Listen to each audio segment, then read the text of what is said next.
Hello students, myself Navneet Bhandari. I welcome you to my channel quantum academy physics. अगर आप इस channel से जुड़ चुके हो, आज ये बहुत आपके पास गोल्डन अपॉर्चुनिटी है कि आप पहला चैप्टर पहले दिन से +1 फिजिक्स का शुरू कर सकते हो। तो इस चैप्टर के बारे में आपको मैं बता देता हूँ। ये चैप्टर बहुत ज़्यादा इंपॉर्टेंट नहीं है अगर मैं मार्किंग वाइज देखूं, बट हाँ, ये चैप्टर में जो आपको बताया जाएगा वो आपको थोड़ा सा फिजिक्स में इंटरेस्ट क्रिएट करेगा और आपको ये आइडिया हो जाएगा कि आप क्या कुछ पढ़ने वाले और फिजिक्स एक खास सब्जेक्ट क्यों है। तो बच्चों, ज़्यादा देरी ना करते हुए हम इस वीडियो को शुरू करते हैं और चैप्टर पर आते हैं। चैप्टर का नाम है physical world, right. Physical world से अपने को जो माइंड में इमेज आ रही है वो ऐसा, मतलब फूल पत्ते झाड़ियाँ आसपास और झरने बहते हुए, बादल तैरते हुए, ऐसी पिक्चर क्रिएट हो रही है, राइट। तो बच्चों, इस चैप्टर में हम सबसे पहले तो यही जानेंगे कि भाई अब तक आप जो पढ़ रहे थे और अब जो आप पढ़ने वाले हो उसमें फ़र्क क्या है। 10th क्लास तक आपके पास एक साइंस सब्जेक्ट हुआ करता था जिसमें 3 आपके पास सब ब्रांचेस थी, physics, chemistry and biology. But अब उस एक ब्रांच को अगर मैं सेपरेट कर दूं, फिजिक्स को, फिजिक्स के बारे में आपको बताऊंगा कि कितना बड़ा स्कोप है इसका, एक्चुअल में फिजिक्स का मतलब क्या है, राइट। तो बच्चों, फिजिक्स वर्ड जो सबसे पहले यूज हुआ था वो हुआ था 350 BC, राइट। और ये ग्रीक ओरिएंट, जिसको बोलते हैं ओरिजिन है इसका, फिजिक्स का, राइट। एरिस्टोटल नाम का एक फिलोसफर हुआ है जिसने सबसे पहले फिजिक्स वर्ड यूज किया था 350 BC में, राइट। अब फिजिक्स का मतलब क्या है बच्चों? देखो, फिजिक्स साइंस की वो ब्रांच है जिसमें आप जितने भी आपके आसपास, फिजिक्स का मतलब एक्चुअल में नेचर होता है। अगर मैं ग्रीक मीनिंग इसका अगर मैं फाइंड आउट करूं, ठीक है, तो फ्यूजोन से ये मिलकर बना है जिसको फिर फर्दर मॉडिफाई कर दिया गया फिजिक्स। फ्यूजोन का मतलब होता है लाइक नेचर, नेचुरल या नेचर रिलेटेड। तो फिजिक्स हमारे पास साइंस की वो ब्रांच है बच्चों जिसमें हम नेचर से रिलेटेड जितने भी फिनोमिनाज है, जो भी आपको नजर आ रहा है, गाड़ियों का चलना, twinkling of star, rainbow formation, light का रिफ्लेक्ट होना, राइट, गाड़ियों में जो इंजन है उसका मैकेनिज्म, जितना भी आप आसपास देख रहे हो, जो आप कल्पना मतलब कर सकते हो आसपास की भी, हाँ ये हो रहा है, सभी जो चीजें वो प्योरली फिजिक्स में पढ़ने वाले हो, राइट। तो मैं बोल सकता हूं, what is physics? It is that branch of science which deals with the basic laws and phenomena related to nature, right. देखो, नेचर की एक अपनी सिमेट्री है। इस दुनिया में सिर्फ 2 ही कैटेगरी है, मतलब अगर मैं बोलूं मैटर की, मैटर ना बोलूं, मतलब ऐसा बोल दूं कि 2 चीजें हैं सिर्फ इस दुनिया में, या तो एनर्जी है या मैटर है। जो भी आपको नेकेड आई से, जो भी आपको दिखाई दे रहा है सारा कुछ आपके आसपास, वो सभी मैटर के अंदर काउंट होगा क्योंकि उसके अंदर मास है, they are occupying some space. लेकिन जो आपके आसपास है लेकिन आप उसको देख नहीं पाते, सिर्फ फील कर पाते हो, उसको बोलते हैं एनर्जी। इस दुनिया में सिर्फ 2 ही चीजें पाई जाती है, या तो कोई चीज मैटर हो सकती है, एनर्जी, जो डिफाइन हो जाए, जिसको बता सके कि भाई हाँ ये चीज है तो वो मैटर है, और जो डिफाइन ना कर सको आप फिजिकली, उसको बोलोगे आपकी एनर्जी है। जैसे कि गर्मी, गर्मी को आप क्या बोलते हो? एनर्जी, हीट एनर्जी बोल देते हो आप, राइट। ऐसे मैं बोलूं आपको कि एक जो बॉल है, बॉल तो है तो मैटर ही, 5 kg की बॉल है, लेकिन उसको अगर अलग अलग स्पीड से फेंकूं तो उसका इंपैक्ट अलग अलग नजर आता है। तो उसके अंदर मैं बोलता हूं ना कि एक एनर्जी क्रिएट हो गई, एनर्जी डेवलप हो गई, energy due to motion, energy due to velocity, जिसको फिर मैं बोलता हूं काइनेटिक एनर्जी, क्योंकि मैं डिफाइन नहीं कर पाया ना कि वो इतना इंपैक्टफुल कैसे हो गया। मैटर को डिफाइन नहीं कर पाए तो एनर्जी, राइट। तो मैटर और एनर्जी की सिमेट्री से ये पूरा का पूरा यूनिवर्स बना हुआ है, राइट। और मैं फिजिक्स में इसी चीज को बार बार स्टडी करूंगा। मैं कंजर्वेशन ऑफ एनर्जी पढ़ाऊंगा, मैं कंजर्वेशन ऑफ मास भी पढ़ाऊंगा आपको, और ये आप पढ़ के भी आए होंगे कहीं ना कहीं कि ना हम मास को डिस्ट्रॉय कर सकते, ना एनर्जी को हम खत्म कर सकते। हाँ, हम मास और एनर्जी को आपस में इंटर कन्वर्ट कर सकते हैं, राइट। ये आप पढ़ोगे आइंस्टाइन एनर्जी इक्विवेलेंस में, E = mc², बड़ी फेमस इक्वेशन है, राइट। तो ये सब चीजें आपको फिजिक्स में मिलने वाली है, ठीक है। अब तक मैं आपको सिर्फ ये बता रहा हूं कि फिजिक्स का मतलब क्या है और फिजिक्स में क्या पढ़ते हो आप। अच्छा, फिजिक्स जब आप जान चुके हो कि फिजिक्स में एक्चुअल में बहुत बड़ा स्कोप है, राइट, तो हम इसको ना पहले कैटेगराइज करते हैं। पहले वो फिजिक्स जिसको आप देख सकते हो, अगर फिनोमेनन को यानी कि से सारे फिनोमेना विजिबल है। तो माइक्रोस्कोपिक लेवल वाली फिजिक्स को मैं बोलता हूं क्या? Classical physics. फिजिक्स भी है हमारे पास जो सिर्फ और सिर्फ सब एटॉमिक पार्टिकल्स के, पार्टिकल्स जैसे कि for example electron, proton, electron proton के बीच का force of attraction, right, electron का momentum, electric effect, photons, Higgs boson, pi mesons, ये सभी सब एटॉमिक पार्टिकल्स।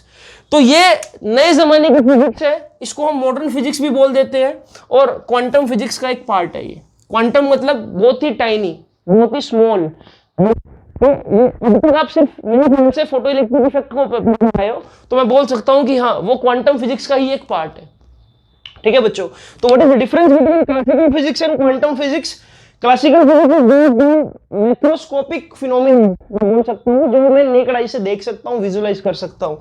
लेकिन क्वांटम फिजिक्स में इतने फिनोमेना होंगे सिर्फ और सिर्फ मुझे इमेजिनेशन बेस्ड चलना पड़ेगा, इमेजिन नहीं कर सकता हूँ सिर्फ। तो आई होप कि आपको फिलहाल ये डिफरेंस क्लियर हो गया होगा बच्चों। आप चाहो तो डिफरेंशिएशन लिख सकते हो, राइट? तो बच्चों जब आप ये डिफरेंस समझ चुके हो कि क्लासिकल फिजिक्स और क्वांटम फिजिक्स में डिफरेंस क्या है, अब आपको ये भी पता होना चाहिए कि क्लासिकल फिजिक्स के अंदर भी कई सारे और सब ब्रांचेस आती है फिजिक्स की। जैसे कि फॉर एग्जांपल अगर मैं बोलूं कि मुझे सिर्फ और सिर्फ मोशन को स्टडी करना है, भाई गाड़ी जो चल रही है, राइट, उसमें कुछ वेलोसिटी है, मेरे सामने जो टावर है वो रेस्ट पर है, एक्सेलरेशन क्या है, वेलोसिटी एक्सेलरेशन में क्या रिलेशन है, टाइम वेलोसिटी एस पोजीशन, ये सब ग्राफ्स वगैरह जब आप पढ़ते हो, राइट, 9th क्लास में आपके पास चैप्टर भी था। तो जब भी बात होगी मोशन से related, without knowing cause of motion, मैं बोलूं कि भाई गाड़ी चल रही है और मुझे इस बात से कोई लेने देना नहीं है कि गाड़ी क्यों चल रही है, कौन सा इंजन है, कितने सीसी का इंजन है, गाड़ी का कलर क्या है और उसके चलने की वजह क्या है, जब मैं इन चीजों को काटा मार दूंगा और मैं सिर्फ ये बात करूंगी गाड़ी चल रही है, तो उस ब्रांच को बोलूंगा मैं kinematics. That branch of physics which study or which deals with the motion related problems, or you can say uniform velocity, uniform acceleration, ऐसी चीजें जब आप पढ़ोगे। देन हमारे पास आती है एक ब्रांच मैकेनिक्स, हालांकि कहीं ना कहीं मैकेनिक्स का ही पार्ट है काइनेमेटिक्स, बट फिर भी मैं आपको सेपरेटली बता रहा हूं। मैकेनिक्स फिजिक्स की वो ब्रांच है जहां पर I will actually study about cause of motion. Mechanics में क्या पढ़ोगे आप? Force and laws of motion पढ़ोगे सबसे पहले तो, राइट। इसके अंदर रोटेशनल मोशन भी समझ सकते हो आप, राइट। जितना भी मैकेनिज्म है, लाइक कनेक्टेड मोशन हो गया, पुली ब्लॉक सिस्टम हो गया, एलिवेटर हो गया, राइट, एक्शन रिएक्शन प्रॉब्लम्स हो गई, ठीक है। गाड़ी चल रही है तो फ्रिक्शन भी होगा, ये फ्रिक्शन, फोर्स, ये सब फिनोमिनाज जो एक्चुअल में किसी ऑब्जेक्ट को एक्सेलरेशन प्रोवाइड कर रहे हैं, या मैं बोल सकता हूं रेस्ट से मोशन में लेकर जा रहे हैं, मोशन से रेस्ट में लेकर आ रहे हैं, causes of motion you can से। तो ये सभी चीजें मैं पढ़ूंगा बेटा कहां पर? मैकेनिक्स में। मैकेनिक्स एक बहुत वास्ट मतलब ब्रांचेस में बहुत कुछ आ जाएगा। देन हमारे पास एक ब्रांच आती है थर्मोडायनामिक्स फिजिक्स में, सभी विजिबल है और आप ये फील कर पा रहे होंगे ना, जितना गाड़ियों के मोशन की बात करूं, विजुअलाइज कर सकते हो आसपास।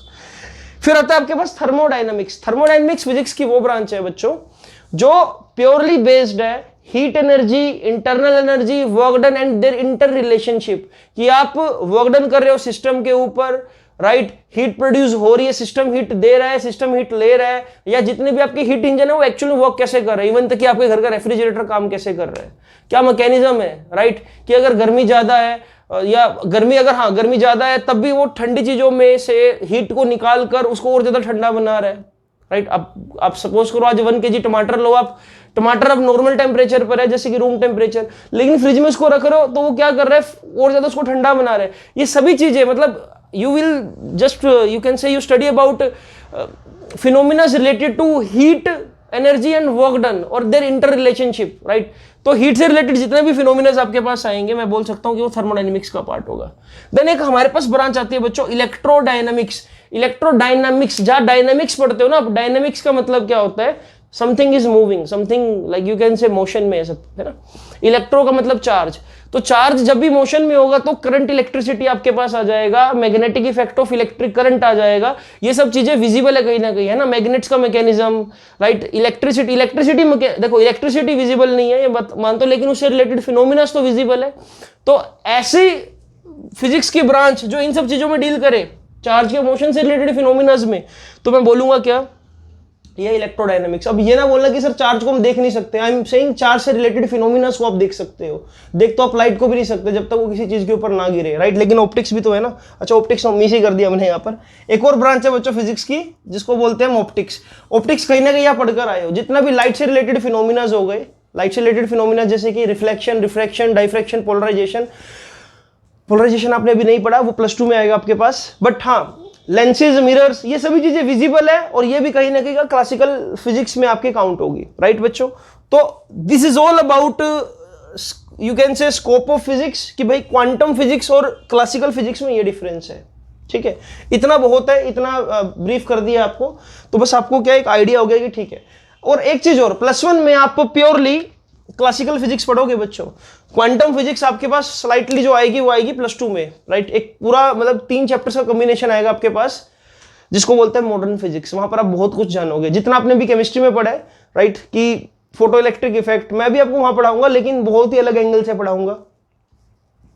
आपने भी एटम्स का अंदर की सारी कहानी पढ़ी है कि उसके अंदर ऑर्बिट्स है, मैं आपको ऑर्बिट्स की रेडियस निकालनी सिखाऊंगा, मैं आपको ऑर्बिटल मोशन के बारे में बताऊंगा, इलेक्ट्रॉन की फ्रीक्वेंसी, टाइम पीरियड, सब कुछ कैलकुलेट करके दूंगा आपको, क्योंकि वो फिजिक्स का पार्ट है। तो कहीं ना कहीं क्वांटम फिजिक्स आपके पास, या मैं बोल सकता हूँ मॉडर्न फिजिक्स आएगी, लेकिन +2 में आएगी। तो +2 की जो फिजिक्स है वो बेसिकली 80% या आप बोल सकते हो 70% चार्जेस से रिलेटेड है, ठीक है। तो ये सब जानने के बाद कि स्कोप क्या है फिजिक्स का बच्चों, मुझे ये पता होना चाहिए कि फिजिक्स की रेंज कितनी बड़ी है। देखो, मैं फिजिक्स में या तो पढ़ सकता हूं एक न्यूक्लियस साइज को, या मैं पढ़ सकता हूं पूरे यूनिवर्स को, यही रेंज है। इसके बाहर, यूनिवर्स के बाहर तो आप जाते नहीं। ब्लैक होल भी कहीं ना कहीं यूनिवर्स का पार्ट है, अगर आप ब्लैक होल किसी के माइंड में आ रहा हो तो। अगर मैं बात करूं कितने मतलब मास की रेंज क्या है, मास को मैं कहां से कहां तक पढ़ सकता हूं। इस दुनिया का सबसे छोटा particle which carry mass and independent is that particle is basically electron. Electron का मास कितना होता है इस ऑर्डर ऑफ मैग्नीट्यूड का, 10⁻30 kg, है ना। 10⁻30 kg का मतलब है कि 1 में 1 के बाद 30 जीरो और लगा दो, इतना टाइम नहीं होता है कि इलेक्ट्रॉन, राइट। और मैक्सिमम मास क्या पढ़ सकता हूं मैं, यूनिवर्स का मास, पूरे यूनिवर्स का, जिसके अंदर सन, अर्थ, प्लूटो, आपका सैटर्न, सारा कुछ, सारे प्लेनेट और सारे आपके स्टार्स आ गए। कितना हो गया, 10⁻55 kg, यानी कि एक के बाद 55 जीरो से लगा दो, काउंट करो, देखो कितनी बड़ी फिगर बन जाती है, राइट। तो इतना मास होता है यूनिवर्स का। तो मेरी मास की रेंज ये है फिजिक्स में कि भी मैं इतने मास से लेकर इतने मास तक, और इनके बीच में जितने भी मास आएंगे उन सब को मैं क्या स्टडी करूंगा, ठीक है। अर्थ का मास इनके बीच में कहीं लाई करेगा, राइट। आप बोल रहे हो आप टावर का मास इन दोनों के बीच में लाई करेगा, जस्ट इमेजिन। और सोचो, क्या सोच सकते हो, प्रोटॉन का मास इन दोनों के बीच में लाई करेगा, एटम का मास भी इन दोनों के बीच में लाई करेगा, बुर्ज खलीफा इन दोनों के बीच में लाई करेगा, राइट। तो सब कुछ जो भी आप पढ़ोगे वो मास रेंज इन दोनों के बीच में कहीं ना कहीं होगी। देन अगर मैं टाइम की बात करूं तो टाइम भी मैं बोल रहा हूं आपको 10⁻22 सेकेंड। यू कैन से ये वो टाइम पीरियड है कि एक जब न्यूक्लियस में से कोई अल्फा पार्टिकल एमिट होता है, राइट। अब आपको ये बताना पड़ेगा थोड़ा सा, मुझे देखना, मैं बता देता हूं। जनरली जो एक एटम होता है बच्चों, एटम का जो डायमीटर आप पढ़ते हो डेट इज 10⁻10 मीटर, जिसको बोलते हैं 1 एंगस्ट्रॉम। एटम के अंदर न्यूक्लियस है जिसके ऊपर पॉजिटिव चार्ज है, क्योंकि इसके अंदर प्रोटॉन्स है और प्रोटॉन्स के ऊपर पॉजिटिव चार्ज है। और मैं बोल सकता हूं न्यूट्रॉन का तो कोई रोल है ही नहीं यहां पर अभी चार्ज में। तो क्या होता है बच्चों, जब अल्फा डीके होता है तो इस न्यूक्लियस में से कुछ अल्फा पार्टिकल बाहर की तरफ निकलते हैं। तो अल्फा पार्टिकल को सिर्फ और सिर्फ 10⁻22 सेकेंड का टाइम लगता है बाहर निकलने में, रैपिडली बाहर निकलते हैं, ठीक है। तो मिनिमम टाइम ये है जो मैं फिजिक्स में पढ़ सकता हूं, और मैक्सिमम टाइम क्या है, 10⁻18 सेकेंड। इसको बोलते हैं लाइफ ऑफ सन का जो लाइफ टाइम है वो ये है 10⁻18 सेकेंड। ये कई अरबों करोड़ों साल बन जाएगा इसको अगर आप काउंट करोगे तो, ठीक है। तो टाइम की रेंज पता लग गई, राइट। इसको मैं 1 न्यूक्लियन सेकेंड भी बोल सकता हूं, या इसका एक पर्टिकुलर नाम है, नाम आपको बता देता हूं। इसका जो पर्टिकुलर नाम है that is time taken by light to cross 1 nuclear distance. तो वही चीजें जो मैं आपको बता रहा हूं, यहाँ लाइट जो है बेसिकली, अब ये बहुत लंबा फिनोमिना है। अगर मैं आपको इलेक्ट्रोमैग्नेटिक बताऊं कि भी अल्फा रेडिएशन ये सब कुछ, तो जस्ट इतना याद रखो कि ठीक है रेंज ही है 10⁻22 सेकेंड से 10⁻18 सेकेंड। साइज, कितने साइज की बात करता हूं मैं, देखो न्यूक्लियस का साइज मैंने आपको बताया कितने, 10⁻15। न्यूक्लियस से छोटी चीज में फिजिक्स में नहीं पढ़ता, पहली बात।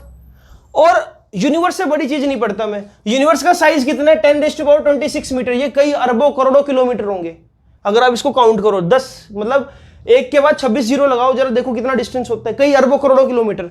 और सबसे छोटा डिस्टेंस क्या है, ये। तो इसके बीच में जितने भी डिस्टेंस है वो मैं फिजिक्स में पढ़ूंगा, राइट। अर्थ से लेकर सन तक का डिस्टेंस 1 एंगस्ट्रॉम यूनिट, वो आपको मैंने पढ़ाया था, वो भी इसके बीच में कहीं ना कहीं आएगा, है ना। 10⁻19, 10⁻5। तो this is range of physics बच्चों। मास की रेंज इतनी है, टाइम की रेंज इतनी है, और साइज की रेंज इतनी है जो मैं फिजिक्स में पढ़ता हूं, ठीक है। तो इसको एक बार आप नोट डाउन कर लो अगर आपने करना हो। अब इससे आगे चलते थोड़ा सा। तो बच्चों अब जब हम स्कोप पढ़ चुके हैं, रेंज पढ़ चुके हैं, तो हमको इस बात का भी पता होना चाहिए कि फिजिक्स का बाकी ब्रांचेस जैसे कि केमिस्ट्री, बायोलॉजी, मैथ्स और एस्ट्रोनॉमी, इन सब से क्या रिलेशन है, क्या इनका फिजिक्स में कोई रोल है या फिजिक्स का इनके साथ कोई इंटर रिलेशनशिप है, ये हम जानते हैं। देखो फिजिक्स एक बहुत वास्ट सब्जेक्ट है जो इन सभी के साथ कहीं ना कहीं एक रिलेशनशिप रखता है। किस तरह की रिलेशनशिप की भाई, फिजिक्स का कहीं ना कहीं इन सभी सब्जेक्ट्स में यूज होगा। जैसे कि वन बाय वन हम अब देखो फिजिक्स बड़ी खुश है क्योंकि इसके बहुत सारे दोस्त हैं, मैंने डायग्राम बना रखा है। सबसे पहले हम बात करते हैं मैथ्स की। सबसे पक्का दोस्त, सबसे इसका जो क्लोज फ्रेंड है वो मैथ है। जहां पर भी फिजिक्स होगी वहां मैथ आपको जरूर मिलेगा, चाहे वो डिफरेंशिएशन की फॉर्म में मिले, चाहे वेक्टर की फॉर्म में मिले, चाहे मल्टीप्लिकेशन की फॉर्म में मिले, चाहे इंटीग्रेशन की फॉर्म में मिले, चाहे ट्रिग्नोमेट्री की फॉर्म में मिले। तो सबसे क्लोज जो फ्रेंड है दैट इज मैथ। मैथ के कई टूल्स फिजिक्स में यूज होंगे और फिजिक्स मैथ्स के बिना अधूरी है। समझ पा रहे हो? तो केमिस्ट्री का फिजिक्स में क्या रोल है, या फिजिक्स केमिस्ट्री आपस में इंटरलिंक्ड कैसे है। देखो केमिस्ट्री में जब आप एटम्स को पढ़ते हो, स्ट्रक्चर ऑफ एटम्स को पढ़ते हो, या जितने भी आप सब एटॉमिक पार्टिकल्स को पढ़ते हो, कहीं ना कहीं वो फिजिक्स में भी आपको पढ़ने को मिलेंगे। फिजिक्स में आपको थोड़ा सा क्या इसको और गहराई से पढ़ने को मिलेगा, क्योंकि अगर आप जैसे केमिस्ट्री में पढ़ रहे हो कि एटॉमिक साइज पढ़ लिया चलो आपने, ठीक है, और सब एटॉमिक पार्टिकल्स को पढ़ लिया, लेकिन उन सब एटॉमिक पार्टिकल्स की जो मैकेनिक्स है, सब एटॉमिक पार्टिकल्स की मैकेनिक्स, क्या बोल रहा हूं मैं, क्वांटम मैकेनिक्स। एक देखो मैंने क्या एक हाइब्रिड सब्जेक्ट बना दिया। क्वांटम का मतलब क्या था, जिसको आप देख नहीं सकते, सिर्फ इमेजिनेशन बेस्ड है, और मैकेनिक्स का मतलब जिसको आप देख सकते हो। तो एक सब्जेक्ट बनता है क्वांटम मैकेनिक्स, एमएससी में आपके पास आएगा अगर आप एमएससी करोगे तो। क्वांटम मैकेनिक्स में आपको क्या पढ़ने को मिलेगा, इलेक्ट्रॉन का मोमेंटम, इलेक्ट्रॉन कोलाइड हो रहा है, फोटोन, प्रोटॉन्स, इन सब से रिलेटेड जो मैकेनिक्स है, समझ पा रहे हो, या इनका काइनेमेटिक्स आप बोल सकते हो। तो केमिस्ट्री और फिजिक्स इस तरह से आपस में एक दूसरे के क्लोज आ गए। बायोलॉजी और फिजिक्स में क्या इंटर रिलेशन है, बायोलॉजी में आप यूज करते हो माइक्रोस्कोप, राइट, स्पायरोमीटर, स्पेक्ट्रोस्कोपी। जब आप एक सेल को ऑब्जर्व करते हो तो वहां पर आपको लेंसेज की जरूरत पड़ती है ना, कंपाउंड माइक्रोस्कोप, इलेक्ट्रॉन माइक्रोस्कोप। तो ये सभी चीजें कहीं ना कहीं क्या फिजिक्स के फिनोमिना पर बेस्ड है। तो फिजिक्स इस तरह से बायोलॉजी की भी हेल्प करता है, समझ पा रहे हो, क्योंकि वहां पर आपने क्या माइक्रोस्कोप्स को यूज करना है ना, टाइनी ऑब्जेक्ट्स को देखने के लिए इलेक्ट्रॉन माइक्रोस्कोप को यूज करोगे आप, तो वो बायोलॉजी भी इस तरह से फिजिक्स पर बेस्ड हो गई बच्चों। देन आपके पास आती है एस्ट्रोनॉमी। एस्ट्रोनॉमी और फिजिक्स में क्या रिलेशन है, सबसे गहरा रिलेशनशिप है। जितने भी प्लेनेटरी मोशन है आपका, कि अर्थ का जो ग्रेविटेशनल फोर्स मून पर लग रहा है, या मैं बोलूं सन का बाकी 9 प्लैनेट्स पे लग रहा है, वो भी तो आप पढ़ते हो फिजिक्स में। तो इस तरह से एस्ट्रोनॉमी को समझने में भी फिजिक्स ने बहुत हेल्प करी। इसके बाद आता है आपके पास सिस्मोलॉजी। सिस्मोलॉजी मतलब बेसिकली स्टडी है जो, जैसे कि भूकंप कब आने वाला है, रिक्टर स्केल जो आप देखते हो ना कि भी 7.1 रिक्टर स्केल पर रीडिंग आई, तो टेक्टोनिक प्लेट्स का खिसकना, ये सभी के सभी क्या कहीं ना कहीं फिजिक्स इसमें हेल्प करता है, right. Seismology is basically that branch of you can say science which study about like internal plates of earth, जो कोज कर सकती है भूकंप को, जो खिसक, मतलब ज्योग्राफिकली आप बोल सकते हो ना। आप इसको थोड़ा सा एसएसटी में ज्यादा गहराई से पढ़ोगे, ज्योग्राफी में आपके पास आएगा, राइट। तो इस तरह से सिस्मोलॉजी आपको आई होप क्लियर होगी, राइट। तो सिस्मोलॉजी इज ऑल अबाउट कि भाई अर्थक्वेक कब आने वाला है, प्लेट्स, अर्थ की क्रस्ट का जो नेचर है, पिघलना उसका, तो इस सारी चीजों में क्या फिजिक्स का कहीं ना कहीं रोल है, राइट। इसके बाद आपके पास है meteorology. It is all about weather forecasting, कि कब बादल बन रहे हैं, विंड कैसे, लाइक जैसे कि अभी एम्फान आया था, है ना, तो हमको पहले पता लग गया कि इसकी स्पीड 136 किलोमीटर पर आवर रहने वाली है, ये इतने टाइम में यहाँ पर पहुंच जाएगा। तो उसको कैलकुलेट करने में भी कहीं ना कहीं फिजिक्स का रोल है, राइट। अगर आपको पता लग जाए कि भाई इसकी स्पीड ये है, तो आप टाइम कैलकुलेट कर पाओगे कि भाई ये तूफान यहाँ पर टकरा सकता है, राइट। या जो विंड से जो क्लाउड्स फॉर्मेशन हो रही है। तो इस तरह से मीटेरियोलॉजी में भी या वेदर फोरकास्टिंग में भी फिजिक्स बहुत इंपॉर्टेंट रोल प्ले करती है। तो एक और आपके पास ब्रांच है जियोलॉजी। जियोलॉजिस्ट कौन होते हैं, जो लाइक फॉसिल फ्यूल्स को डिस्कवर करते हैं, या फिर जो आपको सपोज करो आपने एक सपोज आप को एक मम्मी मिली, मम्मी इन द सेंस की जो आप मूवीज में देखते नहीं हो कि पहले क्या होता था, इजिप्ट में लोगों को उसमें पट्टियों में लपेट कर दफना दिया जाता था। तो आज जब उनकी लाशें मिलती है तो हम बता देते कि भी हाँ ये तो 4000 साल पुरानी है मम्मी ये, या 5000 साल पुरानी है, या जो भी आपको कोई लाइक गोल्ड मिलता है तो आप बता सकते हो ये आज से 200 साल पहले यूज होते थे। तो जियोलॉजिस्ट क्या करते हैं, कार्बन डेटिंग का यूज करते हैं प्लैंट्स की एज निकालने के लिए, या एक टेक्निक होती है डाइफ्रेक्शन। डाइफ्रैक्शन टेक्निक से भी हम किसी भी फॉसिल की एक्चुअल एज बता पाते हैं। तो वो डाइफ्रैक्शन आप कहाँ पर पढ़ते हो? फिजिक्स में पढ़ते हो वो भी, इसलिए फिजिक्स बहुत खुश है कि सारे के सारे मुझ पे कहीं ना कहीं डिपेंड है, राइट। इसके फेस पे तभी इतनी बड़ी स्माइल है।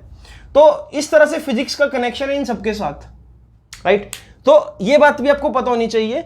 नोट्स में आपको सब कुछ मिल जाएगा। मेरा आज का काम क्या है कि इस लेक्चर में मैं आपको ब्रीफ कर पाऊँ कि फर्स्ट चैप्टर में क्या क्या है। जनरली आपको फर्स्ट चैप्टर नहीं मिलेगा, मतलब हर कोई टीचर इतना बोदर भी नहीं करता कि हाँ इसको पढ़ाया जाए, बट ठीक है, आपकी डिमांड पर ये एक वीडियो शूट किया जा रहा है इस चैप्टर के ऊपर, जो कि इनफ है आपको ये बताने के लिए कि फिजिक्स का स्कोप क्या है और क्या क्या इसमें पढ़ने वाले हो। तो इसको थोड़ा पेशेंटली आपको सुनना पड़ेगा, क्योंकि इसमें आपको हो सकता है अब न्यूमेरिकल्स करके आए हो पहले, काइनेमेटिक्स, तो हो सकता है वीडियो आपको बोरिंग लगे, बट स्टिल इंटरेस्टिंग आपको बनानी पड़ेगी खुद से, ये जानकर कि भी हाँ फिजिक्स बहुत ज़्यादा वाइड स्कोप रखती है अगर आपको इंटरेस्ट है।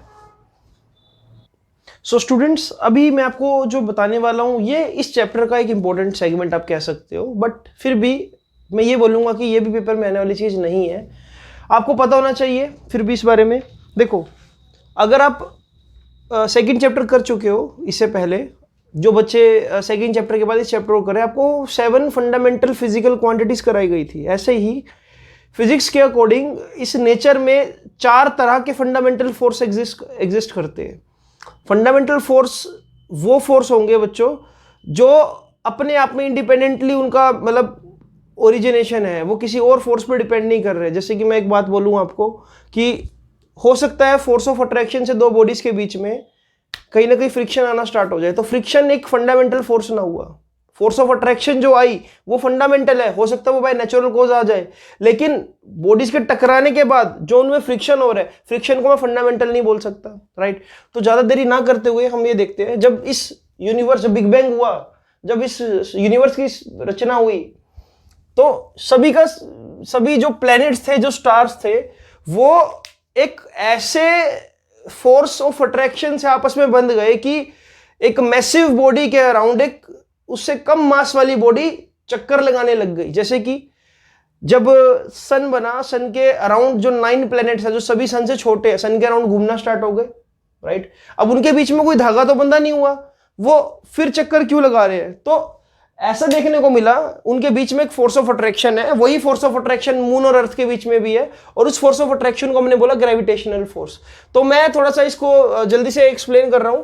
ग्रेविटेशनल फोर्स आप पढ़ चुके हो, इसका ओरिजिनेशन क्या है, मतलब ओरिजिन के मास पर बेसिकली लगता है। किसी भी बॉडी के पास मास है तो वो ग्रेविटेशनल फोर्स लगा सकते हैं किसी अदर मैसिव बॉडी पर, according to universal law of gravitation. If 2 bodies are having mass, they can exert force of gravitation on each other. आपको बताया भी गया होगा ये चीज, F = G m1 m2 by r², जब आप छोटे थे 2 साल पहले, राइट। तो मासेस पर डिपेंड करता है। एक चीज जो इंपॉर्टेंट है कि लॉन्ग रेंज फोर्स है ग्रेविटेशनल फोर्स जो है, और ये वीकेस्ट फोर्स है इस दुनिया का। अभी मैं इनका रेशो भी बताऊंगा कि कौन कितना कैसे स्ट्रॉन्ग है, बट अभी के लिए इस दुनिया का सबसे वीकेस्ट फोर्स कौन सा है? ग्रेविटेशनल फोर्स, फंडामेंटल फोर्सेज में से सेंट्रल फोर्स है। अभी सेंट्रल फोर्स का मतलब एक बार समझ लो, जैसे कि अगर यहां पर मास 1 है m1, तो इसके सेंटर ऑफ मास से लेकर इसके सेंटर ऑफ मास, दूसरी बॉडी के सेंटर ऑफ मास तक का जो डिस्टेंस होगा, जो लाइन सेंटर से सेंटर को ज्वाइन कर रही है, इसके लॉन्ग फोर्स एक्ट कर रहा है ये वाला। मतलब कि इस फोर्स की डायरेक्शन ऐसे नहीं कि बॉडी यहां पर है और ये बॉडी को यहां पर ऐसे धकेल रहा है, नहीं, ये इसको बिल्कुल सेंटर को अपनी तरफ अट्रैक्ट कर रहा है। तो the force which acts along line joining the centre of mass is called central force, right. तो सेंटर से लेकर सेंटर तक ये बिल्कुल ऐसे है बच्चों। अगर आपको थोड़ा सा और मैं विजुअलाइजेशन देने की कोशिश करूं, एक लड़का है, उसके बिल्कुल हमने पेट से इस बॉय के पेट पर एक रस्सी बांध दी, दोनों के स्टमक को आपस में बांध दिया, ठीक है। तो मैं बोलूंगा इसके सेंटर से इसके बिल्कुल एग्जैक्ट सेंटर पर फोर्स लग रहा है, बट अगर यही रस्सी मैं इसके टांगों में बांध देता तो इसमें कहीं ना कहीं रोटेशन आ जाती है ना, तो ये ऐसे गिरता, ये सीधा सीधा ना खिंच सकता ऐसे, राइट। तो इस तरह से आप थोड़ा विजुअलाइज कर सकते हो कि सेंट्रल फोर्स का मतलब क्या है, राइट। तो ये चीज आपको पता लग गई। ओरिजिन क्या है? मास, जहां पर मास होगा वहां ग्रेविटेशनल फोर्स होगा। लॉन्ग रेंज फोर्स है, वीकेस्ट नेचर है इसका, बड़ा ही कमजोर फोर्स है, किसी भी बॉडी को आप ऐसे ही हाथ से भी सेपरेट कर सकते हो। सेंट्रल फोर्स पता लग गया। देन आपके पास एक और फोर्स आएगा जो आप +2 में पढ़ोगे, इलेक्ट्रोमैग्नेटिक फोर्स। इलेक्ट्रोमैग्नेटिक मतलब बेसिकली ये वो फोर्सेज है जो एलिमेंट्री चार्जेस के बीच में आपको देखने को मिलेंगे। जैसे कि मैं बोलूं कहाँ पर देखने को मिल सकता है, आप बोल सकते हो कि भाई आपने कभी छोटे होते ही करा होगा, एक स्केल लिया होगा, स्केल को रब करो तो ये कागज के टुकड़ों को अपनी तरफ अट्रैक्ट करने लग जाता है। तो ये दो चार्ज बॉडीज के बीच में लगने वाला फोर्स है बेसिकली, जो ये इलेक्ट्रोमैग्नेटिक फोर्स है, राइट। तो इसका ओरिजिन क्या है? चार्जेस। ये भी एक लॉन्ग रेंज फोर्स है, लंबी दूरी तक ये भी एक्ट करता है। पूरा का पूरा चैप्टर आएगा आपके पास +2 में इलेक्ट्रोस्टैटिक्स, वहां पर इसको हम और डिटेल में पढ़ेंगे।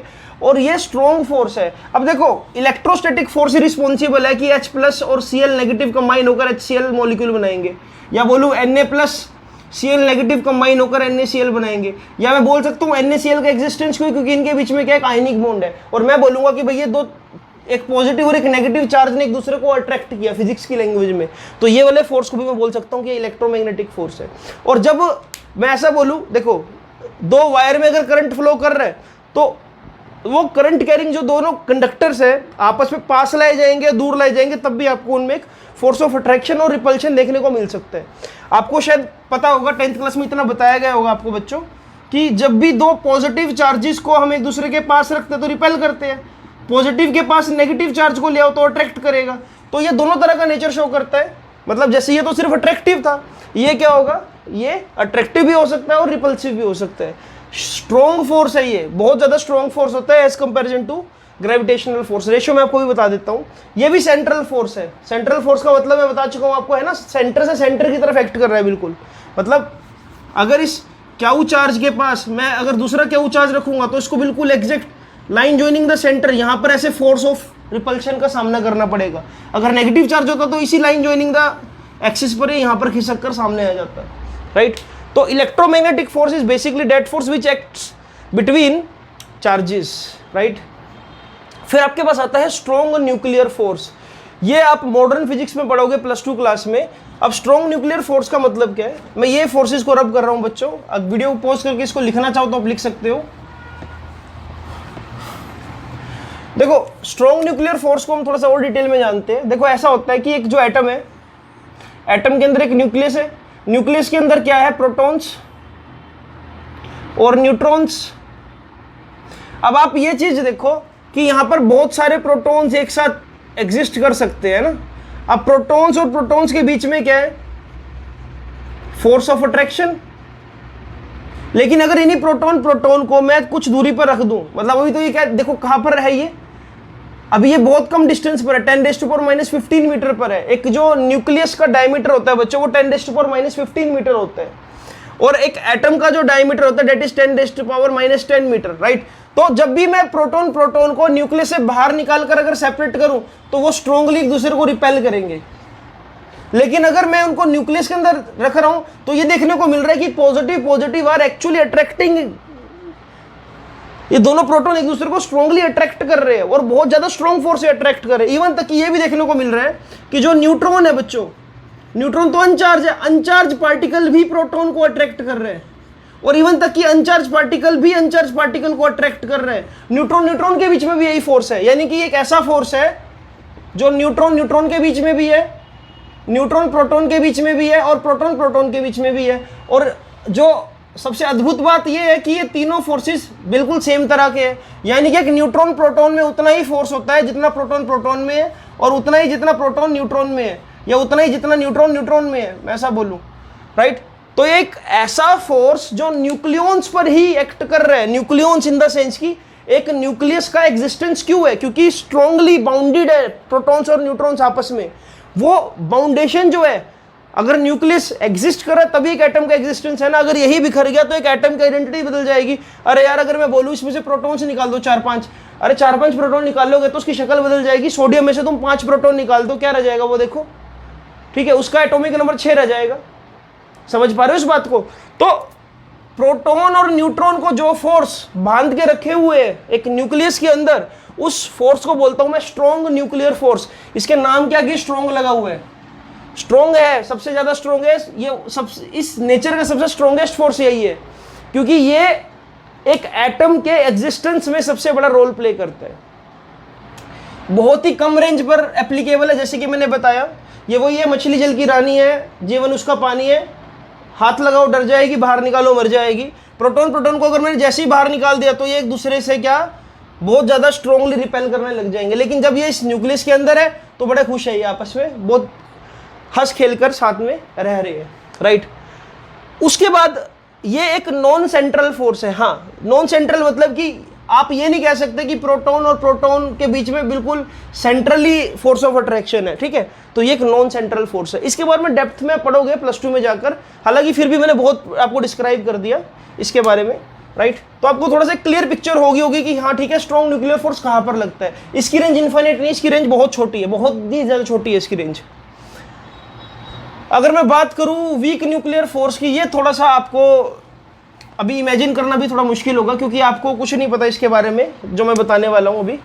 देखो, जनरली ऐसा देखा जाता है, एक न्यूक्लियस का बीटा डीके होता है, या तो बीटा नेगेटिव डीके होगा या बीटा पॉजिटिव डीके होगा। दोनों ही केसेस में क्या होता है बेटा, जो बीटा पार्टिकल होता है एक न्यूक्लियस में से, देखो जितने रेडियो एक्टिव सब्सटेंस होते हैं, आपको थोड़ा सा यहाँ से विजुअलाइजेशन मिलेगा, जितने रेडियो एक्टिव सब्सटेंस होते हैं उनमें से कॉन्टिन्यूसली रेडिएशन से निकलती रहती है।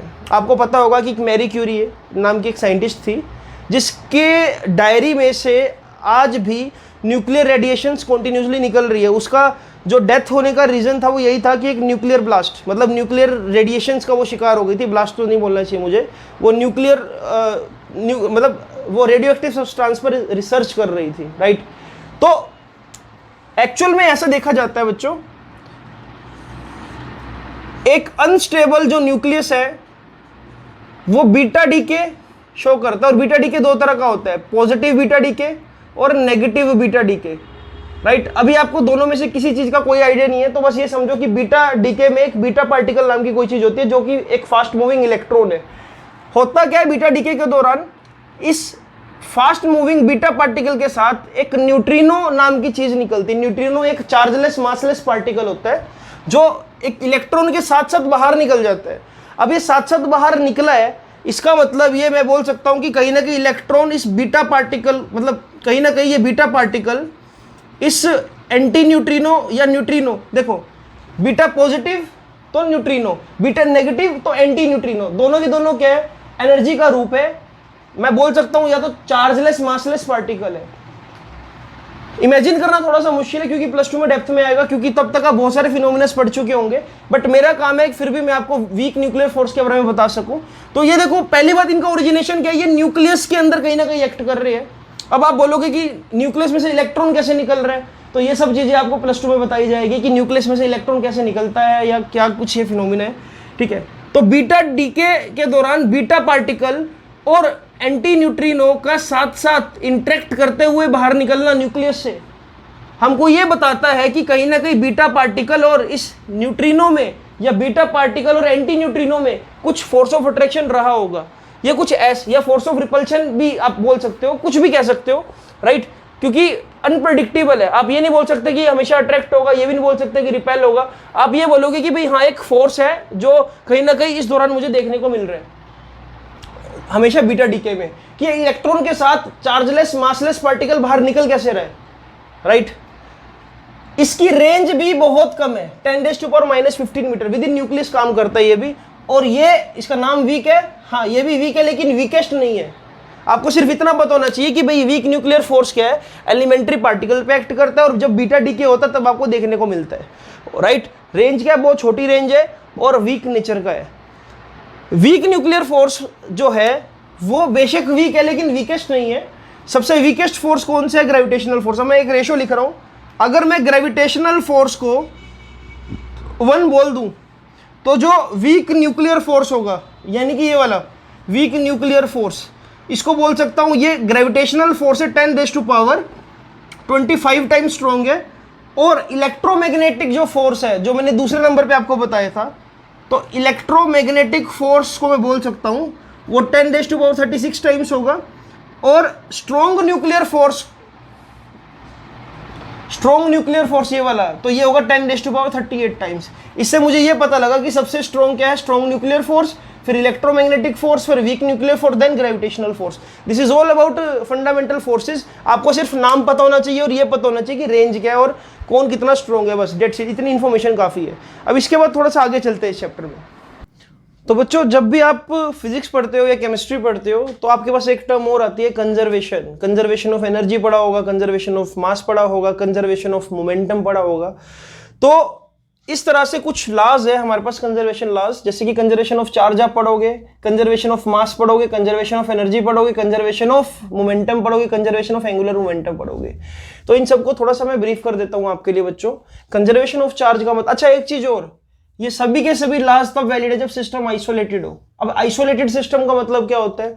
आइसोलेटेड सिस्टम का मतलब कुछ ऐसे है जैसे कि फॉर एग्जांपल आज विधि का पढ़ने का मन है तो उसने अपने आप को आइसोलेट कुछ ऐसे किया, अपने घर के सबसे आखिरी वाले वो स्टोर रूम में गई, मतलब बिल्कुल अंदर की तरफ, और स्टोर रूम को भी लॉक कर लिया, उसके बाहर के दरवाजे को भी लॉक कर दिया, उसके बाहर के गेट को भी लॉक कर दिया और ताला लगा दिया और चाबी वानी को दे दी और बोल रही कि आज मुझे कोई डिस्टर्ब ना करो, मुझे आज फिजिक्स में अच्छा स्कोर करना है।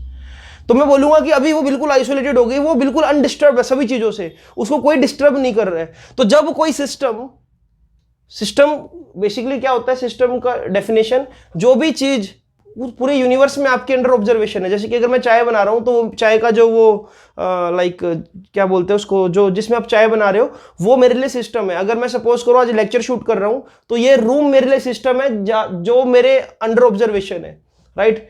अगर मैं पतंग उड़ा रहा हूं तो पतंग मेरे लिए सिस्टम है और बाकी सारा कुछ सराउंडिंग है। तो हमको कंजर्वेशन ऑफ लॉज में इस चीज की बहुत ज्यादा नीड होती है आइसोलेटेड सिस्टम की। अगर मैं कोई चीज को स्टडी कर रहा हूं तो बाहर से कोई डिस्टर्बेंस ना आए, राइट। कंजर्वेशन ऑफ चार्ज का मतलब यह, देखो आपको 10th क्लास में बताया गया होगा कि भाई आप बैलेंसिंग द रिएक्शन करते हो, सीधी सीधी बात है, लेफ्ट हैंड साइड में जितने नंबर ऑफ एटम्स है राइट हैंड साइड में उतनी होने चाहिए। यानी कि जितना लेफ्ट हैंड साइड में चार्ज होगा उतना राइट हैंड साइड में आपके पास चार्ज है ना। अगर यहां पर 10 Na है और 4 आपके पास ऑक्सीजन है तो वहां पर भी 10 Na और 4 ऑक्सीजन होंगे, राइट। तो यानी कि नंबर ऑफ फ्री इलेक्ट्रॉन्स आपने बैलेंस कर दिए, है ना। तो हमेशा एक केमिकल रिएक्शन में चार्ज कंजर्व रहता है बच्चों, राइट। एक केमिकल रिएक्शन में आप पढ़ते हो mass of reactant is always equal to mass of product, but ये सिर्फ आप केमिस्ट्री में पढ़ते हो। मैं आपको ये भी बताऊंगा कि मुझे ऐसा बोलना चाहिए, मास एनर्जी कंजर्व होती है केमिकल रिएक्शन में, ठीक है। अगर मैं मास एनर्जी बोल रहा हूं तो मैं बिल्कुल एक्यूरेटली बोल रहा हूं। मैं आपको एक एग्जांपल देता हूं बच्चों। आप कभी नोटिस करो कि सपोज करो कोई कंपाउंड ए किसी कंपाउंड बी से रिएक्ट किया, अचानक क्या मिला आपको, A B plus very large amount of heat मिली। एनर्जी पैदा कैसे हो गई? Energy can neither be created nor be destroyed. ये एनर्जी बनी कहां से? इतनी ज्यादा हाईली एक्सोथर्मिक रिएक्शन देखने को मिलती है आपको कई बार। अगर मैं न्यूक्लियर रिएक्शन की बात करूं, न्यूक्लियर रिएक्शन में आपको बहुत कई लाखों डिग्री सेल्सियस तक का टेम्परेचर प्रोड्यूस हो जाता है। आपने अब ये एनर्जी इतनी प्रोड्यूस कैसे कर पाए? एनर्जी अपने आप पैदा तो होगी नहीं, राइट।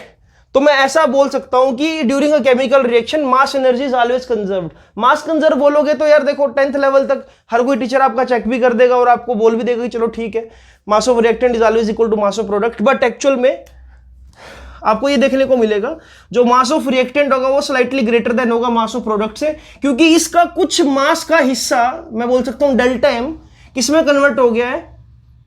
एनर्जी में। Mass and energy are interconvertible, ये बात आपको पता होनी चाहिए। अकॉर्डिंग टू आइंस्टाइन की जो फेमस रिलेशन है, एनर्जी और मास को हम इंटर कन्वर्ट कर सकते हैं, राइट। कभी इन फ्यूचर +2 में आपको बाइंडिंग एनर्जी वाला कंसेप्ट समझाऊंगा, मास डिफेक्ट बताऊंगा, तब आपको ये चीजें बहुत गहराई से बताऊंगा। तो अगर आप केमिकल रिएक्शन में पढ़ रहे हो कि मास इज ऑलवेज कंजर्व, तो कहीं ना कहीं मेरी नजरों में वो गलत है। मास एनर्जी आपस में कंजर्व है कि मास थोड़ा सा एनर्जी में कंजर्व हो गया, सिस्टम वही का वही है। जैसे कि मैंने स्टार्टिंग में बताया था आज आपको कि दुनिया में या तो मैटर है या एनर्जी है, आपस में इनका चलता रहता है कि भाई ठीक है एनर्जी का कुछ पार्ट मास में और मास को कुछ पार्ट एनर्जी में कन्वर्ट किया जा सकता है। एनर्जी को स्क्वीज कर दिया जाए तो शायद मास बन जाए, मास को अगर हम फैलाना स्टार्ट कर दे लाइट की स्पीड से तो एनर्जी में कन्वर्ट हो जाए। तो ये बात अपने को पता होनी चाहिए। एनर्जी कंजर्वेशन ऑलवेज फॉलो होता ही, आपको पता ही है। अगर एक बॉल को मैं ड्रॉप करूंगा, अभी इसके पास प्योरली क्या है? Potential energy. नीचे आते आते ग्राउंड से टकराते वक्त इसके पास सारी की सारी पोटेंशियल एनर्जी किसमें कन्वर्ट हो जाएगी बच्चों? काइनेटिक एनर्जी में। कंजर्वेशन ऑफ एनर्जी के बहुत से एग्जांपल आप अपने डेली लाइफ में देख सकते हो। लीनियर मोमेंटम, लीनियर मोमेंटम भी कंजर्व होता है आइसोलेटेड सिस्टम का। इसका सबसे कॉमन एग्जांपल क्या? Gun bullet problem. बुलेट को जब भी आप गन से फायर करते हो, मोमेंटम को कंजर्व करने के लिए, देखो बुलेट गई सामने की तरफ, अब मोमेंटम को कंजर्व करना है, मतलब जितना मोमेंटम पहले था उतना ही रखना है। तो इसलिए क्या गन क्या आ जाएगी पीछे की तरफ, ऐसे आपको एक जर्क लगेगा पीछे की तरफ, बुलेट आगे गन पीछे। क्यों? क्योंकि मोमेंटम को कंजर्व करना है। आपने इसका प्रूफ भी कर रखा है कहीं ना कहीं, आपको थोड़ा सा रिकॉल कराता हूं। m1u1 plus m2u2 equals to m1v1 plus m2v2। ऐसे आपको क्या करवाया जाता है 9th क्लास में। टीचर आपको बहुत कॉन्फिडेंटली बोलता है कि भाई 3 नंबर में पक्का आएगा और आ भी जाता है, राइट। तो कंजर्वेशन ऑफ मोमेंटम आपको पता है। कंजर्वेशन ऑफ एंगुलर मोमेंटम आपको मैं रोटेशनल मोशन में पढ़ाऊंगा, तो इसके बारे में मैं आपको कुछ बताऊं तो वो आपके सिर के ऊपर से जाएगा अभी कि एंगुलर मोमेंटम क्या होता है, राइट। तो कंजर्वेशन ऑफ एंगुलर मोमेंटम आपके पास रोटेशनल मोशन में आएगा, जहां पर मैं आपको कई सारी चीजें बताऊंगा। जैसे कि अगर देखिए कॉमन ऑब्जर्वेशन देखो क्या है, अगर कोई पर्सन एक रोटेटिंग टेबल के ऊपर है, ये टेबल घूम रही है, अगर ये अपने हाथ को फैलाएगा ऐसे तो इसकी स्पीड कम हो जाएगी, मतलब स्पीड, हाँ स्पीड कम हो जाएगी इसकी। लेकिन ये अगर ये रोटेटिंग टेबल में अपने हाथ को थोड़ा सा क्लोज लाए एक दूसरे, मतलब इस तरह से ले आए या नमस्ते करे, तो क्या होगा, इसकी नेचुरली स्पीड, जो इसकी घूमने वाली जो वेलोसिटी है जिसको हम एंगुलर वेलोसिटी बोलते हैं, राइट, वो अपने आप इंक्रीज कर जाएगी to conserve its angular momentum. अब ये जो कहानी है ये रोटेशनल मोशन में आपको ज्यादा समझ आएगी, तो इसलिए आप ये समझो कि ठीक है कंजर्वेशन ऑफ लॉज को भी हम फिजिक्स में पढ़ने वाले हैं। और कंजर्वेशन ऑफ लॉ जो है नेचर में सिमेट्री बना के रखते हैं। जैसे कि आज अगर जो फिजिक्स का एक्सपेरिमेंट प्रूवन हो चुका है, कंजर्वेशन ऑफ लॉ वैलिड है, उसको अगर मैं 10 साल बाद भी सेम कंडीशन में करूंगा तभी मुझे सेम रिजल्ट मिलेगा। उसको मैं अर्थ के किसी भी प्लेस पे जाके करूं मुझे सेम रिजल्ट मिलेगा। इवन तक कि यूनिवर्स के किसी भी प्लेस पे जाके करूं तब भी मुझे सेम रिजल्ट मिलेगा। कंजर्वेशन ऑफ चार्ज हर जगह वैलिड है, कंजर्वेशन ऑफ एनर्जी भी हर जगह वैलिड है। यूनिवर्स के किसी मर्जी कोने में चले जाओ, चाहे अपने नानी के घर जाके करो, चाहे मंगल ग्रह पे जाके करो, चाहे आप प्लूटो पे जाके करो, आपको सेम रिजल्ट हर एक केस में मिलेगा। इसको बोलते हैं कि ये सिमेट्री ऑफ नेचर को डिस्टर्ब नहीं करते, राइट। तो पूरा चैप्टर इसी तरह से थ्योरेटिकल है बच्चों, जैसे मैं आपको बता रहा हूं कि बस फिजिक्स का योगदान क्या है। अच्छा, एक क्वेश्चन ये भी हो सकता है कि फिजिक्स का रोल क्या है ह्यूमन लाइफ के लिए या सोसाइटी के लिए। देखो फिजिक्स में सबसे पहले हम आदि मानव थे, हमारे पास कोई सोर्सेज नहीं थे, आग जलाना सीखा, कहीं ना कहीं वहां मैं बोल सकता हूं थर्मोडायनेमिक्स, फ्रिक्शन, राइट। फिर आदि मानव ने क्या पहिए बनाने सीखे। अब पहिए बना दिए काट के, तो मैं बोलूंगा उसने कुछ मैकेनिकल एनर्जी सप्लाई करी, पहिए बनाए, तो क्या हुआ, रोटेशनल मोशन। उसको समझ आ गया कि भाई किसी चीज को घसीटना जो है वो मुश्किल काम है, ज्यादा एनर्जी लगेगी, लेकिन रोल करना आसान है। तो यहां पर फिनोमिना क्या था बताओ, rolling friction is always less than. किसी चीज को रोल करना आसान है और जो खिसकाना वो मुश्किल है, राइट। तो फिजिक्स वहां से काम करती आ रही है। देन हमने करंट बनाया, देन हमने एरोप्लेन्स को उड़ाया, राइट। आज हम क्या इलेक्ट्रोमैग्नेटिक वेव्स का यूज करके वीडियो कॉल कर सकते हैं, मेरी लाइव क्लास आप अटेंड कर सकते हो जो हमेशा अटक जाती है, राइट। तो ये सभी ह्यूमन लाइफ को जो मेजर डिस्कवरी दी है वो कहीं ना कहीं फिजिक्स ने दी है। अब हमारी फिजिक्स में कई तरह के फेमस साइंटिस्ट आए। सबसे पहले जैसे कि मैं बात करूं, आइजैक न्यूटन का नाम लेते हैं हम। आइजैक न्यूटन ने एक्चुअल में बताया कि लॉज ऑफ मोशन के बारे में, वो शेप वाली कहानी आप सबने सुनी है, राइट। एक्शन रिएक्शन पेयर उसने समझाए, उसने उसी चीज को फिर कहां पर सन और अर्थ पर अप्लाई कर दिया, आपको यूनिवर्सल लॉ ऑफ ग्रेविटेशन दे दिया, राइट। उसके बाद फिर आपको बताया गया इलेक्ट्रिसिटी के बारे में, मैग्नेट्स के बारे में, ओस्टेड एक्सपेरिमेंट आया। उसके बाद आपको माइकल फेराडे ने क्या बताया कि आप सिर्फ करंट से ही मैग्नेट नहीं बना सकते, मैग्नेट का यूज करके भी करंट बना सकते हो। आपने इंड्यूस करंट को पैदा करना सीखा। Nikola Tesla, Thomas Edison, Maxwell, कई तरह के साइंटिस्ट हैं जिन्होंने current, alternate current, electromagnetic waves, इन तरह की डिस्कवरीज दी, राइट। फिर आया आपके पास कौन, अल्बर्ट आइंस्टाइन, जिसने उन सब की डिस्कवरी को कहीं ना कहीं क्या सोच में डाल दिया, थ्योरी ऑफ रिलेटिविटी देकर, राइट। अब थ्योरी ऑफ रिलेटिविटी बहुत बड़ा कंसेप्ट है अपने आप में, इसके बारे में कभी जरूर चर्चा करेंगे। So this is all about physics की, हाँ इन लॉ ऑफ नेचर्स को आप, मतलब इन सब चीजों को आपने पढ़ना है, राइट। और फिजिक्स का बाकी सब्जेक्ट्स में क्या रोल है, आपने क्या क्या पढ़ना है फिजिक्स में। तो अल्टीमेटली बच्चों एक दो बात और मैं आपको बताता हूं अभी। कई बार क्वेश्चन, मतलब जनरल सा क्वेश्चन है कि क्या कोई इमेजिनेशन का रोल है फिजिक्स में, मतलब क्या इमेजिनेशन से भी फिजिक्स में कुछ हम हासिल कर सकते हैं। तो ये आंसर है बहुत ही ज़्यादा मतलब इंपॉर्टेंट आपके लिए जानना कि yes, imagination play very important role in physics. जब तक आप चीज़ों को इमेजिन ही नहीं करना सीखोगे तो आप उन पर ऑब्जर्वेशन कैसे करोगे। किसी ने इमेजिन किया होगा कि हमने उड़ना है तभी हवाई जहाज बना, एरोप्लेन उड़ाए गए। किसी ने इमेजिन किया होगा ना कि भाई मैं यहाँ पर एक क्लिक करूँगा और मैं हजारों किलोमीटर दूर जो पर्सन बैठा है उससे वीडियो कॉल कर पाऊंगा। तो इमेजिनेशन का बहुत बड़ा रोल है। देखो सबसे पहले फिजिक्स में क्या होती है, इमेजिनेशन ही होती है, ऑब्जर्वेशन से पहले भी। हाँ, कि क्या कल्पना कर सकते हैं हम इस चीज़ की, जैसे कि आज हम कल्पना करते हैं कि एलियंस है या नहीं है, राइट। तो अभी देखो, सबसे पहले इमेजिनेशन ही होगा कि हाँ एलियंस हो भी सकते हैं। इमेजिनेशन है कि शायद मंगल ग्रह पर हम क्या ह्यूमन लाइफ का सर्वाइवल हो सकता है इन फ्यूचर। अर्थ पे से रिसोर्सेज खत्म हो रहे हैं तो हम मंगल ग्रह पर शिफ्ट हो जाते हैं, ठीक है, इमेजिनेशन है। उसके बाद क्या होगा, ऑब्जर्वेशन। कोई भी एक एग्जाम्पल उठा लो आप, कोई मर्जी एक एग्जाम्पल, राइट। जैसे कि अगर हम फ्यूचरिस्टिक होकर बात करें, हमने पहले इमेजिन किया कि क्या मंगल ग्रह पर जीवन पॉसिबल है, इमेजिन करा 10-15 साल, और फिर उसको ऑब्जर्वेशन में लाने के लिए मैंने क्या किया, हबल टेलीस्कोप से सरफेस को ऑब्जर्व किया, ठीक है। वहां पर देखा कि टेम्परेचर क्या है मंगल ग्रह का, सरफेस टेम्परेचर क्या है, राइट, और वहां पर किस तरह का एटमॉस्फेयर है, ऑक्सीजन का अमाउंट कितना है उसके अंदर, नाइट्रोजन का अमाउंट कितना है, राइट। और फिर मैंने क्या किया, ऑब्जर्वेशन के लिए और डीप ऑब्जर्वेशन के लिए अपना एक स्पेस शटल वहां पर भेज दिया, जो मुझे वहां से पिक्चर्स भेज रहे हैं। ऑब्जर्वेशन के बाद आप क्या करोगे, ऑब्जर्वेशन के बाद आप क्या दोगे, एक एक्सप्लेनेशन दोगे। एक्सप्लेनेशन कैसे, इन दोनों का कॉम्बिनेशन, आपने इमेजिन किया, ऑब्जर्व किया, आप फिर एक्सप्लेनेशन दे रहे हो कि हाँ ह्यूमन लाइफ के सर्वाइवल के लिए ये चीज़ें जरूरी है और वो हमको वहाँ पर इतने % मिल गई है तो हम इतने ह्यूमन को वहाँ पर शिफ्ट कर सकते हैं आने वाले 10 सालों में, राइट। और एक्सप्लेनेशन के बाद आप एक थ्योरी तैयार करते हो और हो सकता है उसका फिर एक मैथमेटिकल एक्सप्रेशन आप तैयार कर दो, राइट। अब मंगल ग्रह वाले केस में सिर्फ ये बात यहाँ तक वैलिड है।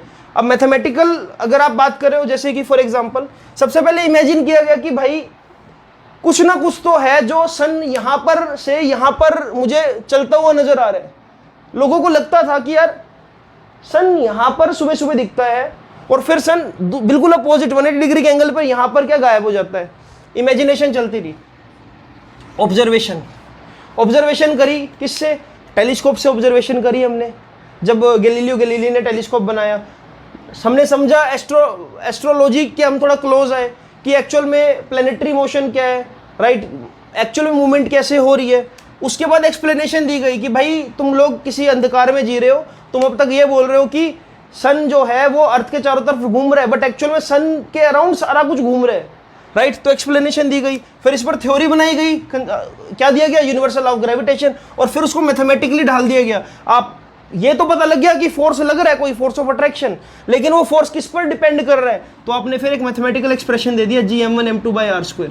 ये हर एक चीज में वैलिड है बच्चों, हर एक चीज में वैलिड है। अगर आप डिस्कवरी ऑफ एटम की बात करो, इमेजिनेशन की गई पहले कि भाई हाँ यार, किसी ने सोचा होगा अगर मैं एक ईट को तोड़ना स्टार्ट करूँ, पाउडर बना दूँ, पाउडर को भी डिवाइड करना स्टार्ट करूँ तो क्या, इमेजिनेशन। फिर ऑब्जर्वेशन की गई, एक्सपेरिमेंट्स परफॉर्म किए गए, फिर एक्सप्लेनेशन दी गई। सबसे पहले डोल्टन ने एक्सप्लेनेशन दी, फिर थॉमसन ने एक्सप्लेनेशन दी, फिर किसने दी, थॉमसन के बाद रदरफोर्ड आया, फिर आया बोहर, ठीक है। तो इस तरह से एक्सप्लेनेशन सबकी आई, सबकी थ्योरी आई और सभी ने कुछ ना कुछ मैथमेटिकल एक्सप्रेशन दिया, राइट। तो ऐसे ही सभी एक्सपेरिमेंट काम करते हैं बच्चों। सबसे पहले आप इमेजिन ही करोगे, इमेजिनेशन का बहुत बड़ा रोल है फिजिक्स में। और इस चैप्टर में जितना मैं एक्सप्लेन कर सकता था, अब कई बच्चों को चैप्टर बोरिंग भी लग सकता है क्योंकि कोई इतना क्यों सुनना चाहेगा अगर आप न्यूमेरिकल करने में ज़्यादा इंटरेस्ट रखते हो। बट ठीक है, आपको ये मतलब इस शॉर्ट लेक्चर में ये पता लग गया होगा कि हाँ फिजिक्स का स्कोप क्या है, फिजिक्स की रेंज क्या है, क्या क्या फिजिक्स में पढ़ सकते हैं, और ठीक है फिजिक्स को सोचा किस तरह से जा सकता है। क्योंकि फिजिक्स जो है बच्चों, कहीं ना कहीं मानो या ना मानो, ये एक्चुअलिटी पर बिलीव करती है। हम कुछ भी मतलब ऐसा नहीं है कि फिजिक्स से हम डिफाइन ना कर सके। हमने प्लैनेट्स के मोशन को डिफाइन कर दिया, आपको जहाज़ों में उड़ा दिया, आप जो इलेक्ट्रिसिटी यूज़ कर रहे हो कहीं ना कहीं फिजिक्स की देन है, राइट। तो कल्पना से परे है कुछ चीज़ें। अभी कुछ नहीं पता कि इन फ्यूचर क्या हो, एलियंस अटैक कर दे या हम कहीं और शिफ्ट हो जाए, कितना हो सकता है कि हम टाइम ट्रैवल कर पाए, हो सकता है कि जो ब्लैक होल की जो मिस्टीरियस जो अब तक एक्सप्लेनेशन है कि सब कुछ निकल जाता है वो एकदम झूठ साबित हो। कुछ भी नहीं कह सकते हम। इनफैक्ट अभी तो सब कुछ अभी काल्पनिक है, सब कुछ अभी इस स्टेज पर इमेजिनेशन बेस्ड है कि डार्क मैटर नाम की कोई चीज़ है, एलियंस नाम की कोई चीज़ है। इन फ्यूचर देखते क्या होता है। तो बच्चों इसी के साथ ये लेक्चर को मैं ख़त्म करता हूँ। इससे आपको एक ब्रीफ इंट्रोडक्शन मिल गया कि चैप्टर 1 में क्या है आपके, ठीक है बच्चों। तो आप चाहो तो इस लेक्चर को अपने उन दोस्तों से भी शेयर कर सकते हो जिनको पहला लेक्चर कभी नहीं मिला, तो इस लेक्चर का लिंक मैं प्राइवेट ना कर मैं पब्लिक कर रहा हूँ। मुझे ऐसा लगता है कि ये लेक्चर सब तक जाना चाहिए। तो इस वीडियो को देखने के लिए बहुत बहुत थैंक यू, क्योंकि कुछ बच्चे जिनको फिजिक्स नहीं पसंद वो बिल्कुल पक गए होंगे कि क्या सर तो तारीफ करे जा रहे हैं अपने सब्जेक्ट की, but this is the truth, physics सबसे इंटरेस्टिंग सब्जेक्ट है। ठीक है, तो बच्चों आपसे मिलते हैं अब अगली वीडियो में, और इस वीडियो को आप शेयर करो मैक्सिमम, और thank you so much for watching this.